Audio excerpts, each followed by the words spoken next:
ያጣነውን ሰላም የመጣውን መቅሰፍት ጌታ መልስልን ስለ ኪዳነ ምሕረት።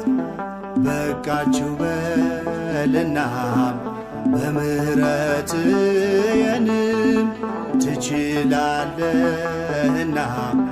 ሰብሮ መጠገን። ያጣነውን ሰላም የመጣውን መቅሰፍት ጌታ መልስልን ስለ ኪዳነ ምሕረት። በቃችሁ በልና በምሕረት የንም ትችላለህና